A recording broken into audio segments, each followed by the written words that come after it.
Yeah, Weege Show here. This is a preview edition. Red Bull Straight Rhythm is coming to Huntington Beach on Saturday, October 15th. I'll be announcing the race on TV, ESPN, and ESPN Plus. Daniel Blair, we're going to be in the booth together. Yeah. That is rad. Yeah. Yeah. Now, the track's over here. They're building it. We're about 10 days out. We'll talk about that in a little bit, but most importantly, the beach is right there. So you really will have a view of the waves and the sand next to the track as the riders are going. But the track is so long, I can't do the walk and talk. We're going to do the ride and talk. And Blair and I will tell you what you need to know about Straight Rhythm 2022, and we'll go for a ride. Let's start with the most important. Yes. The amount of talent that will be here on Saturday. Oh my God. Yeah, no doubt. We got Barsha doing it. That's going to be cool for the first time. No. The talent on the beach, Weege. That type of talent. It is Huntington Beach. It's Huntington Beach. We're in the OC. Yeah, that's pretty cool. Yeah. Talent on the track. Let's talk on the track. Not there. Hold on, watch how I use the camera. Those are bleachers right there. There'll be talent in those bleachers. But let's talk about the side that the bleachers will be watching. Okay. So, I want to start with Barsha, because I think when you think Straight Rhythm, you think big scrubs, and then you hear two-stroke, and you're like, oh, to see Barsha scrubbing and revving a two-stroke, that is going to be awesome. We've never had it before. Well, when I think of Barsha, I think of T-bones, block passes, aggressive battling, and unfortunately for him, there are no corners. He's going to have to take care of this on his own. There is a white stripe. Don't cross the line, literally. Don't cross the line, literally. But what about Rossi, dude? No. Oh, Marv, you're right. He's undefeated, Weege. He's undefeated. Yes. He's never lost. Marv has taken down the best in the biz at this. Like, he smoked Dungey in this event several times. On a four-stroke, though, he was never in the two-stroke class. So, we'll see. It's an adjustment. But Marv's Marv. Marv is, again, using the word talented, and I think he'll pick it up just fine. He's old school. Do you think, Daniel, that Marv is kind of, he's coming toward the end of his career, so we're already kind of judging his whole body of work, whether he's got another year or two. Is he kind of like going to be criminally underrated? Like, we're going to look back and be like, hey, you know who was really good? Marv was really good. Yeah, well, think about last year, even in Supercross, when we were like, oh, Marv's past his prime. Yeah. And he won a race and proved everybody wrong, and that's why you shouldn't doubt him in this one. He's never lost, and he's still Marv. So I think he's good to go. He's the only KTM that won a race this year. Marv. Not Webb, not Plessinger, not Dunge, not Caroli. Marv. Yeah, Marv probably is good to go. So that reminds me of this brief interruption. It's not just about Marvin or his teammates, Cooper Webb and Aaron Plessinger. All three will be racing at Red Bull Straight Rhythm, but think about the bikes they will be on.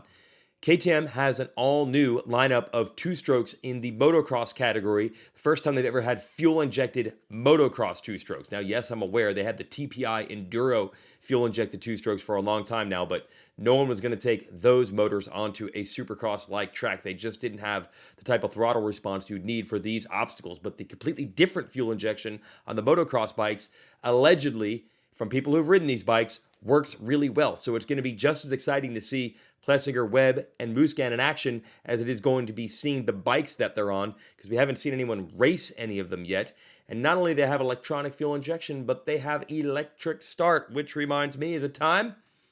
Yeah, anti-gravity batteries. Now we got to start talking about them with two-stroke motocross bikes. Lighter weight, more energy dense. You'll get more cranking power and less weight. Go to antigravitybatteries.com. Yeah, fuel-injected electric start two-strokes at Straight Rhythm, and they're going to be 250s this time. There were rumors that the KTM guys rode 300s at the last event like Dungey. Scouts Honor, hand in the Bible, they said they will be 250s this time. They don't need the extra 50 cc's because these new fuel-injected bikes rip. That'll be fun to watch too.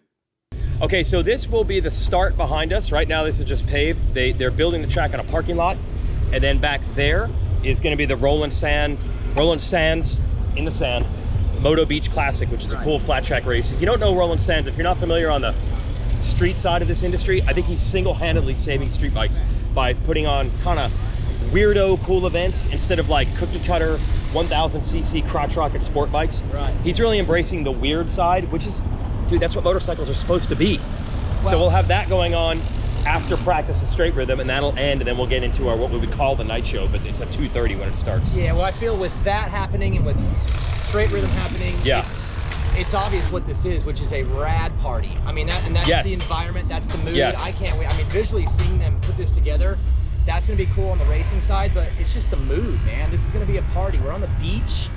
Weather should be beautiful. You want to talk about not taking this event seriously? Whether it's the Roland Sand Beach Classic or this.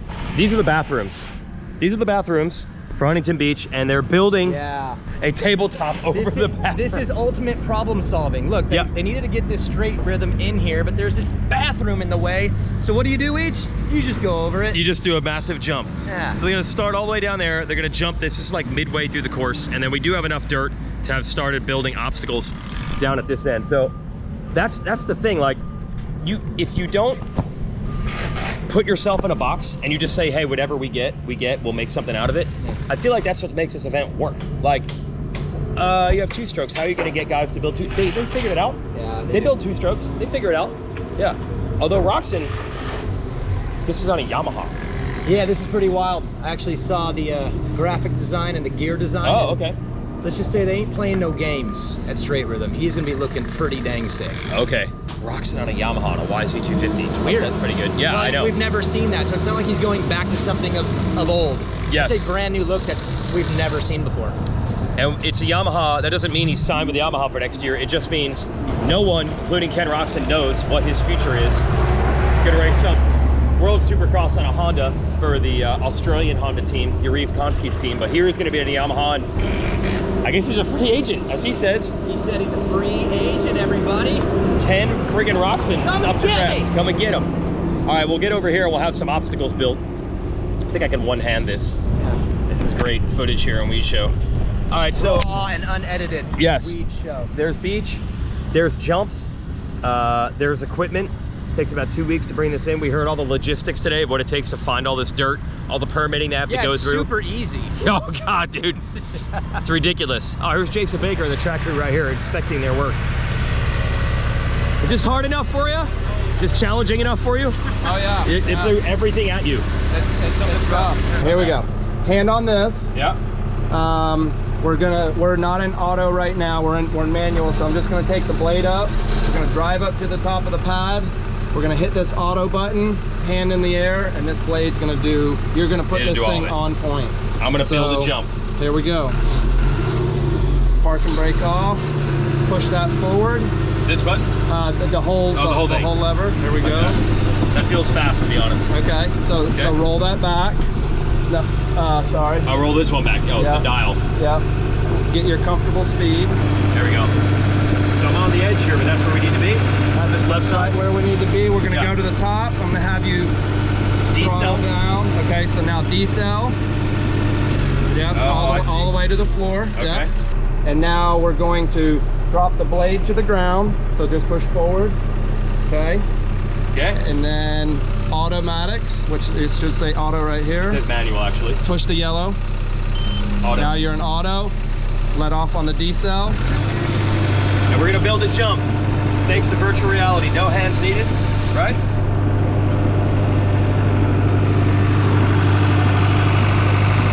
Let's build a jump, everybody. Hard work.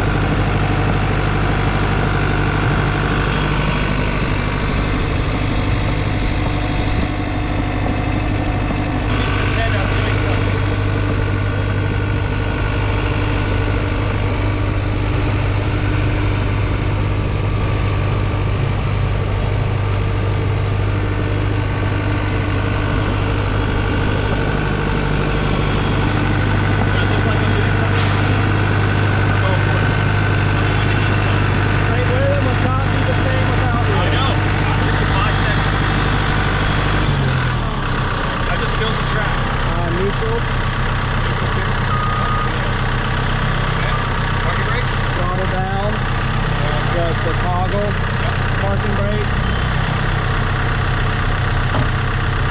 We did it. Now let's explain this a little bit. So this is with you have like a virtual reality system that hooks to it, and it does it automatically. It's based off GPS. Yeah. So we've designed this course, put measurements, dimensions, everything like that. They program that in here. it reads that file and it takes over from there. How much is that going to change? This is relatively new for track builders to use this? It's been in construction for a while. Yeah. We're introducing it into the track building side of things, and what it allows us to do is it just takes that precision that we've had, you know, by human. Yes. And now we're taking the technological side of this. But is it gonna help you? Yeah. Is it gonna make the tracks better, or just make labor easier, or are there certain gains you might be able to make when you exploit this? There's gains in efficiency as far as layout for sure. And you can have idiots like me help. Easy, cheap labor. And then of course our precision is going to be the best humanly and technologically possible.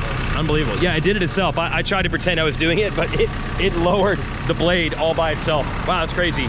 And we showed you the footage earlier of where you can actually see the track before it's built. Oh yeah, that is amazing. That is a virtual reality preview of where the jumps will be. The yellow would be dirt. That is cool. Look at this. Daniel Blair in the skid steer. And this is not virtual reality. This is real Daniel Blair building a whoop. If this section sucks during the race, we know who to blame.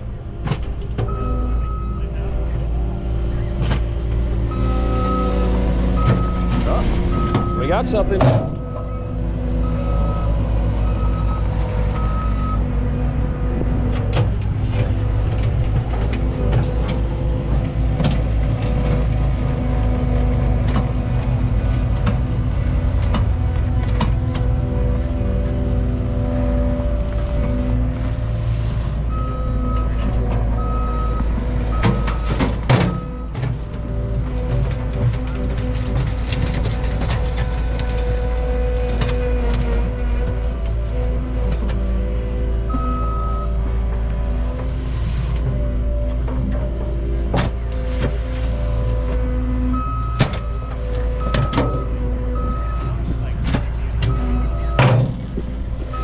Finishing a little bit, even backblading.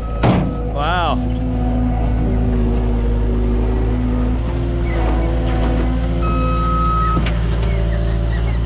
Finishing it.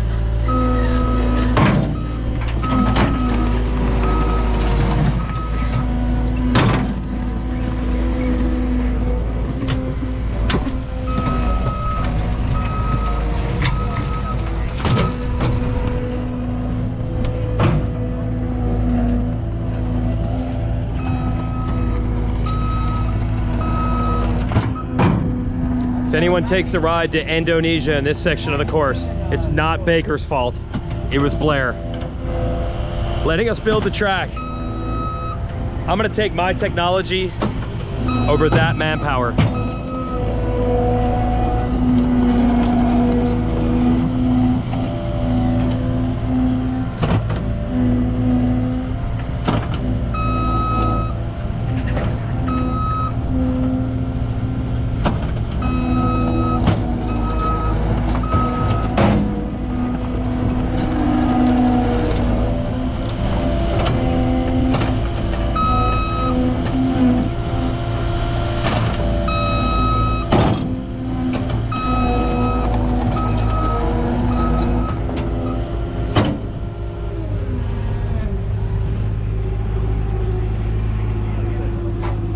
How do you feel? One. How many do you want? How many do you want? I'll be here all week. How many whoops do you want? I'll be here all week. Beautiful. Get out of here, dude.